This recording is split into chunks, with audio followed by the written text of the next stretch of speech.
बच्चों के सामने मारे, पत्नी को कुछ समझे ही ना, तो ऐसे पति से बिन पति के रहना ठीक है। मानस का ये एक गाड़ी के दो पहिया है। भगवान श्री कृष्ण यही पातिव्रत धर्म का नियम बताया है। हर माताओं को इस नियम का पालन करना चाहिए। कम से कम उत्तमा नारी नहीं तो कम से कम मध्यमा नारी तो बन सकते हैं। मध्यम पर पति देखई कैसे, भ्राता पिता पुत्र निज जैसे। दूसरे के पति को ये मेरा भाई है, बड़े भाई है, छोटे भाई है, ये मेरे पिता स्वरूप है, ये मेरे बेटे के स्वरूप है, अगर ये मान लेंगे तो कभी गलती होगी ही नहीं। लेकिन ये विचार ना आया तो फिर गलती हो जाएगी। अगर गलती होता है तो फिर तरह तरह की यातनाएं भोगनी पड़ती है। ये मानस और भागवत जी का नियम होता है। भगवान कहते हैं, भगवान श्री कृष्ण कह रहे हैं, दूसीलो दुर भगो वृद्धो जड़ो रोग्य धनो अपीवा। वही जो मानस में गोस्वामी जी ने लिखा है, वृद्ध रोग बज्जर धनहीना अंध बधिर क्रोधी अतिहीना, ऐसे उपति कर किया अपमाना, तो नारी पावे जब को गुंजाना। ये गोस्वामी जी ने कहीं और से नहीं लिखा है, कहीं से लिखा है। तो भगवान ने कहा कि देवियों तुम लोग लौट जाओ, चली जाओ, ठीक नहीं है। स्त्री के लिए पति की ही सेवा सर्वोत्तम है, चले जाओ। अब भगवान श्री कृष्ण की बात को सुन के बेचारी गोपियां अपने अंगूठे से जमीन को कुरेदने लगी। भगवान ने एक दृष्टांत दिया, देवियों आपको पता है एक पतिव्रता स्त्री थी, पति ही तन, पति ही मन, पति ही उसका प्राण। एक बार क्या हुआ, वो हवन करने बैठी थी, वहाँ उसका बच्चा खेल रहा था। जब हवन करके उठी तब तक उसका पति आया और आकर उसकी गोद में यहीं से रख के सो गया। अब वो तब तक उसकी आंख लग गई। पत्नी ने देखा कि उसका 1 वर्ष का छोटा सा बच्चा बेचारा घुटमन घुटमन चलते चलते उस हवन कुंड के पास चला गया। स्त्री ने सोचा क्या करूं, उठूं, अरे उठ जाऊंगी तो मेरे पति की नींद खुल जाएगी, लेकिन नहीं उठी तो बच्चा गिर जाएगा। देखते ही देखते बच्चा बेचारा अग्नि में पलट गया। स्त्री ने आंख बंद कर लिया, मेरा लाल जल करके राख हो गया होगा। पति की जब नींद खुली तो स्त्री भागी भागी उस हवन कुंड के पास गई तो क्या देखी कि अग्नि तो जल रहा है, लेकिन अग्नि में उसका बच्चा खेल रहा है। ये पतिव्रत धर्म का लक्षण है कि अग्नि भी उसके बच्चे को जला नहीं पाई। अब सज्जनों जब ये कहा तो गोपियों ने कहा कि कृष्ण जो तुम हमें बात बता रहे हो ना, ऐसे 2-4 दृष्टांत तो हमें भी आते हैं। तो गोपियों से कहा आता है तो बताओ, सुना।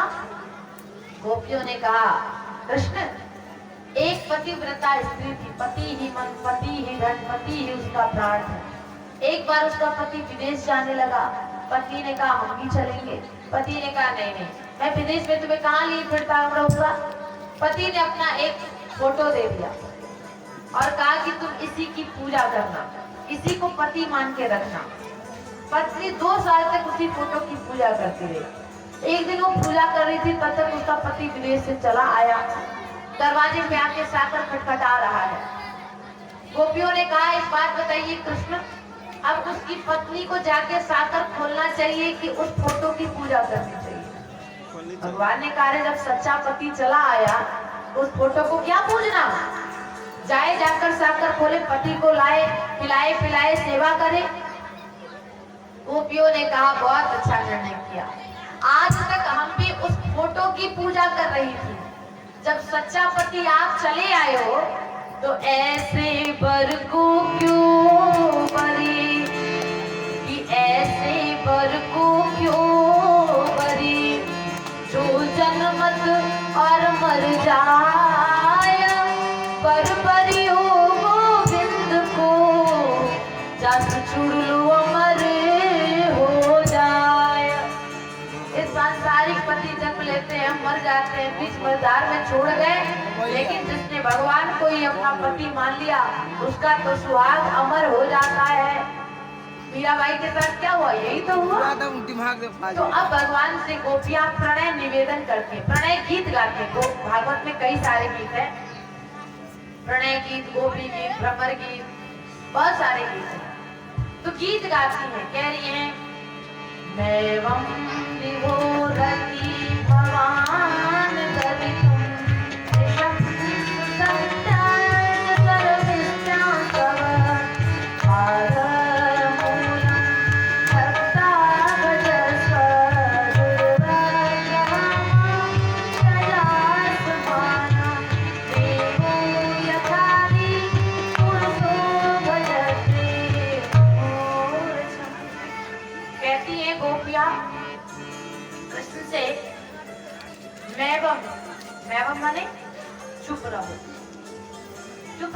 बिल्कुल बोलो मत, अब से हम आपकी बातें सुन रही हैं। जब से आई हैं तो कह रहे हो कि चले जाओ, लौट जाओ, अव्यवहारिक है, अमर्यादित है।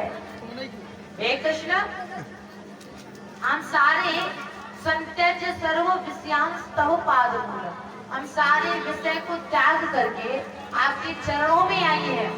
भक्ता भजस्व दुर्वग्रह मात्र जास्मन, परोसी हुई थाली को कभी अपमानित नहीं करना चाहिए। थाली परोस के आ जाए तो आप कितने भी नाराज रहो तो उसका त्याग नहीं करना चाहिए। तो संस्कृत में भक्त को भात कहा जाता है। ध्यान से सुनिएगा, संस्कृत में भक्त को क्या कहा जाता है? भात। आप लोग को भात बनाने आता है? आप भात बनाने आता है? कैसे बनता है भात?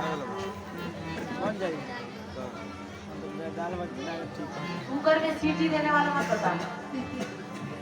सबसे पहला होता है धान। सबसे पहले क्या होता है? धान। पहले की माताएं जब चावल बनाती थी तो धान को उसीन दिया जाता था। उसीना नहीं जाता था, कूटा जाता था। अब कई जगह उसीना लोग चावल खाते हैं, हमारे यहाँ नहीं खाते, हम लोग नहीं खाते। तो चावल को कूटा जाता था। कूटने के बाद क्या होता था? चावल अलग हो जाता था, धान अलग हो जाता, मतलब छिलका अलग हो जाता था। अब ऐसा भी मत कूट दो कि एकदम बुरादा बन जाए। तो चावल अलग, धान अलग। उसके बाद क्या करते थे? एक बड़े से पतीले में जल लेके उस चावल को उसमें डाल के एक चूल्हे पे चढ़ाते थे।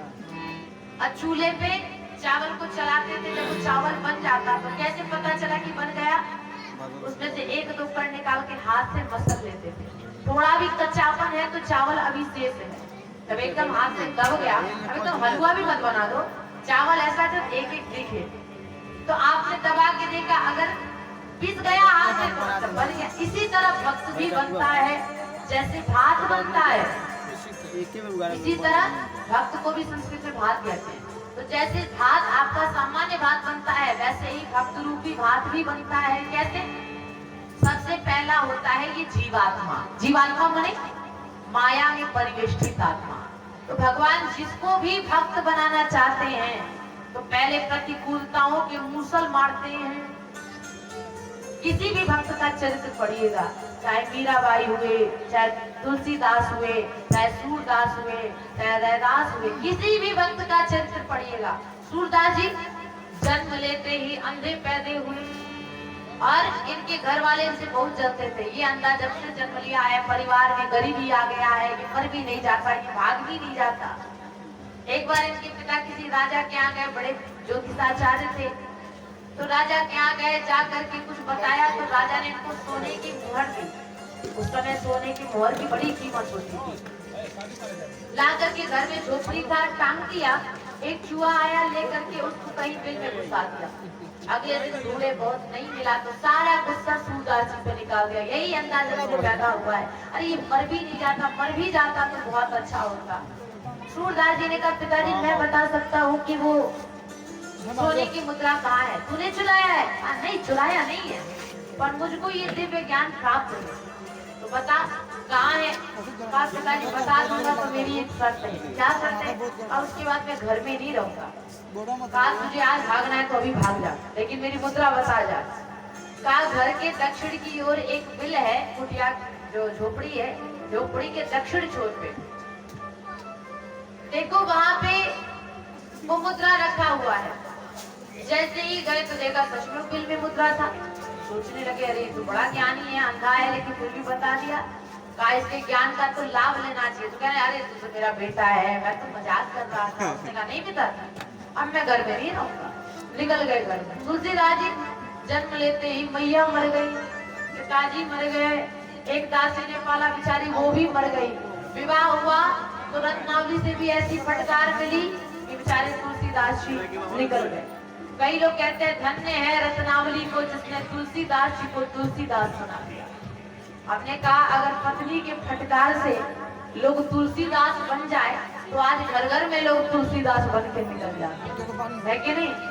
आजकल तो पत्नी डांटे तो डांटे, मार भी दे तो लोग घर में ही बैठे रहते हैं। तुलसीदास सब नहीं बनते, ये तो भगवान की कृपा जिसपे होती है वो तुलसीदास बनता है।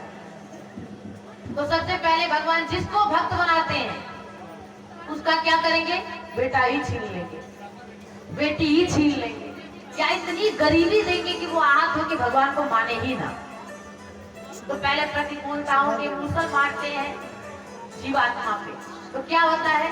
बोले ये जो माया का छिलका है ना, छिलका को छुड़ाते हैं। अब हो गया चावल। जीव और ये जो आत्मा माने माया में परिवेष्टित आत्मा, इसको अलग है। जब जीव हो जाता है तब क्या करते हैं? बोले एक बटलोही में पानी भर के उसमें तपाते हैं, माने इतना विरह में तपाएंगे, इतना तपाएंगे, इतना तपाएंगे, इतना प्रेमाग्नि में जलाएंगे। प्रेम की भी